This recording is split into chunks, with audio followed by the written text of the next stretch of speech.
Hello दोस्तों, welcome to our channel NEET prepare. और ये है sexual reproduction in flowering plants class 12 का चैप्टर नंबर 2 का लास्ट पार्ट। तो चलिए स्टार्ट करते हैं। यहाँ पर हमें एंजियोस्पर्मिक सीड के बारे में पढ़ना है। तो व्हाट इज सीड? सबसे पहले सीड राइपेंड ओव्यूल को ही सीड बोला जाता है। बोलो, देखो ओव्यूल है, ओव्यूल आगे जा करके सीड में कन्वर्ट होता है। मैंने बताया था आपको पिछले वीडियो में। ओवेरी फ्रूट में, ओवेरी की वॉल पेरिकार्प मतलब फ्रूट वॉल में कन्वर्ट होती है, डेवलप होती है हम बोले। So ripened ovule is termed as seed over here. बोलो, राइपेंड ओव्यूल को ही सीड बोला जाता है मेरे भाई। और इस सीड को मैं एक चीज और बोल सकता हूं कि it is mature fertilised. Mature है, अरे फर्टिलाइजेशन से बना है। It is fertilised integumented megasporangium. हमने ओव्यूल को इंटेग्यूमेनेटेड मेगास्पोरेंजियम बोला था। So this is mature fertilised integumented megasporangium. Megasporangium term is used for ovule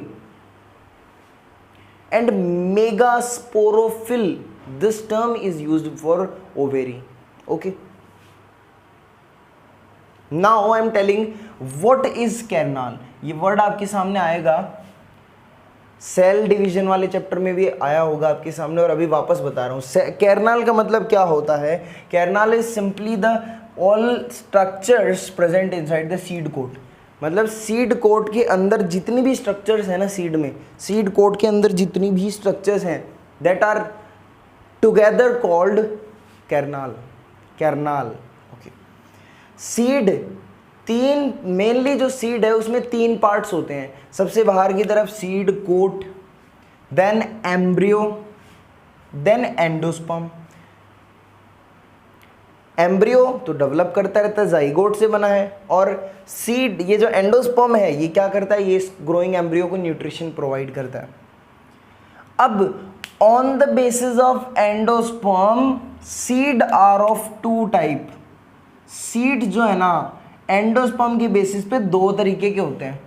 कुछ सीड्स होते हैं एंडोस्पर्मिक या एल्ब्यूमिनस सीड्स, एंडोस्पर्मिक या एल्ब्यूमिनस सीड्स। एंड कुछ होते हैं non endospermic, endospermic, non endospermic, या फिर एक्स एल्ब्यूमिनस या नॉन एल्ब्यूमिनस सीड्स। ओके, ये वो सीड्स होते हैं एंडोस्पर्मिक सीड्स जिनके अंदर मैच्योरिटी पर भी, मैच्योर होने के बाद भी, एम्ब्रियो का डेवलपमेंट होने के बाद भी एंडोस्पर्म बचा रह जाता है।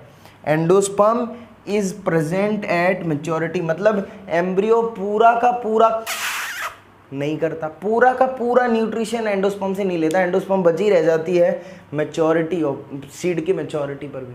ओके, ये एंडोस्पर्मिक सीड्स है ना, ये जनरली मोनोकोट्स में प्रोड्यूस होते हैं, generally present in monocots. Monocots जैसे एग्जांपल व्हीट, राइस, कुछ भी बोल दो, व्हीट, राइस जो मोनोकोट्स हैं बहुत सारे।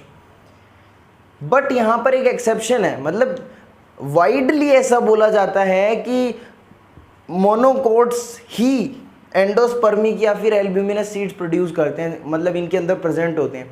लेकिन कुछ डाइकोट प्लांट्स भी ऐसे हैं, कुछ डाइकोट्स भी प्लांट्स भी ऐसे हैं जिनके सीड एंडोस्पर्मिक होते हैं। जैसे एग्जांपल कैस्टर डाइकोट है लेकिन सीड एल्ब्यूमिनस है, एंडोस्पर्मिक है।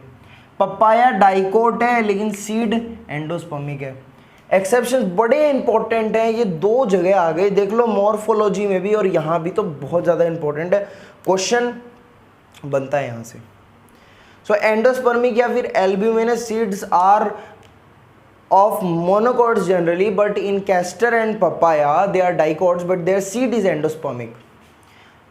And on this side for non endospermic ex albuminous seeds the endosperm is absent in maturity. Maturity पे एंडोस्पर्म प्रेजेंट नहीं होती।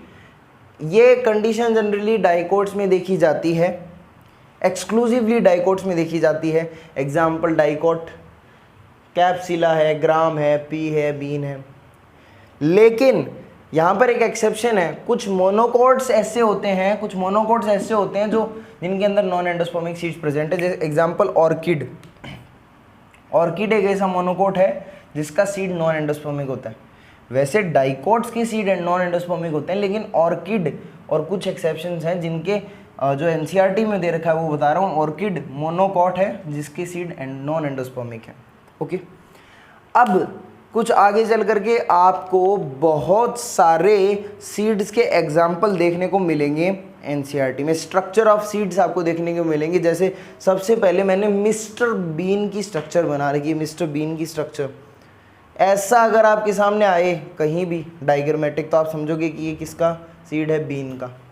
अगर ऐसा आए, यहाँ पर देखो ये सीड कोट है, एंडोस्पर्म हो गया डॉटेड जो दिखा रखा है मैंने, कॉटिलीडॉन हो गया बीच में ये, and it is hypocotyle axis which is zoomed over here, hypocotyle root axis, here is root tip and there is shoot apical meristem. So this is of castor and ये एक ऑनियन का दे रखा है। आप इनको याद कर लेंगे थोड़ा थोड़ा, लेबलिंग वगैरह याद करने की जरूरत नहीं है, बस ये देखने की ज़रूरत है कि कहाँ पर क्या है, थोड़ा बहुत बस देखना है। और ये पता होना चाहिए कि ये ऑनियन का है, ये कैस्टर का है, ये ऑनियन का है। ऑनियन का याद करने का तरीका ही बता देता हूँ, अगर किसी को याद ही नहीं होता तो देखो यहाँ पे कुछ 8 जैसी स्ट्रक्चर बन रही है, पता नहीं मैंने तो ऐसे याद कर रखा है, 8 बन रहा है, देखो 8 ऐसे करके याद कर लो। 8 ऑनियन, 8 O 8, ठीक है। सो ये ऑनियन का है। यहाँ पर ये डॉटेड एंडोस्पर्म है कॉर्नर के अंदर, seed coat, cotyledons, shoot apical meristem, hypocotyl axis and this is root cap. This is the seed of onion. फिर देख लो सीड ऑफ कैस्टर एकदम सिंपल था, नीचे दिख रहा है ना, सीड ऑफ कैस्टर एकदम सिंपल था, ऐसा था। यहाँ पर 8 जैसी स्ट्रक्चर बनी, ये ऑनियन का सीड हो गया।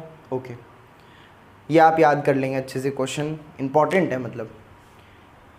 नाउ उसके बाद में आपको देखने को मिलेगा false fruits of apple and strawberry. अब आपको पता है फॉल्स फ्रूट क्या होता है। फॉल्स फ्रूट वो होता है जिसमें ओवेरी की जगह या ओवेरी के साथ किसी दूसरा पार्ट भी फ्रूट फॉर्मेशन में पार्टिसिपेट करता हो। जैसे आपको एप्पल का स्ट्रॉबेरी का डायग्राम बना के दे रखा है। जैसे स्ट्रॉबेरी के अंदर तो एकिनी बोलते हैं उसको, बहुत सारे छोटे छोटे जुड़ करके एक फ्रूट बनाते हैं स्ट्रॉबेरी। और एप्पल के अंदर अगर एक्सक्लूसिवली आपको एग्जांपल बताऊं तो एप्पल के अंदर है ना, जो हम खाते हैं उसका पार्ट वो थैलेमस होता है, ओवेरी नहीं होती। सो होना क्या चाहिए, ओवेरी को फ्रूट बनाना चाहिए, लेकिन ओवेरी से फ्रूट ना बन करके किसी दूसरे पार्ट से बन रहा है तो उसको क्या बोलते हैं, फॉल्स फ्रूट। सो एप्पल के अंदर थैलेमस होता है। सो वो आपको 2 डायग्राम दिए गए हैं एनसीईआरटी में, वो कृपया आप देखेंगे प्लीज़। और उसके बाद में, और अगर आप नहीं भी देखो तो भी ये फॉल्स फ्रूट्स आपको कहाँ पढ़ाए जाते हैं, मॉर्फोलॉजी ऑफ फ्लावरिंग प्लांट्स में क्लास 11 में। ओके, देन स्ट्रक्चर ऑफ, इसीलिए मैंने यहाँ पे डायग्राम नहीं बनाया, स्ट्रक्चर ऑफ मेज ग्रेन, ये भी आपको मॉर्फोलॉजी में पढ़ाया जाता है, but let's revise it again.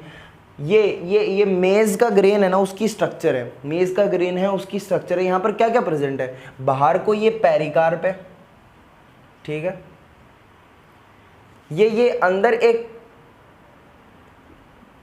Protein rich layer present होती है जो आपको एक ब्लैक कलर में दिख रही है ना, protein rich aleurone layer.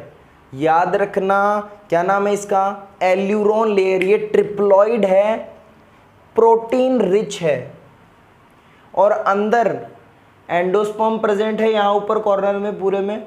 It is starchy endosperm, it is also triploid. Endosperm तो ट्रिप्लॉइड होता ही है। Starchy endosperm, starch is present in high amount, this is protein rich layer called aileron layer। and यहाँ पर एक छोटा सा shield shaped cotyledon present है जिसको लोग स्कूटिलुम बोलते हैं, ठीक है। This is coleoptile, it is undifferentiated, this covers the plumule and leaf primordia. ये कॉलेरिंजा जो रेडिकल को कवर कर रहा है। तो this is the structure of मेज ग्रेन। और हमने एंजियोस्पर्मिक सीड की स्ट्रक्चर पढ़ी, और इसी के साथ हमारा चैप्टर नंबर 2 खत्म हो जाता है। Sexual reproduction in flowering plant खत्म। अब इसका नहीं चलेगा, अब तुम्हारा चलेगा। मैंने पढ़ा है, ये मुझे याद हुआ है। अब तुमने पढ़ा, तुम्हें आधा याद हुआ, तुम खुद पढ़ोगे तुम्हें पूरा याद होगा। और पूरा याद करने के बाद, नोट्स बनाने के बाद, ये मत सोचना कि बहुत एक्स्ट्रा है, कुछ भी एक्स्ट्रा नहीं है इसमें।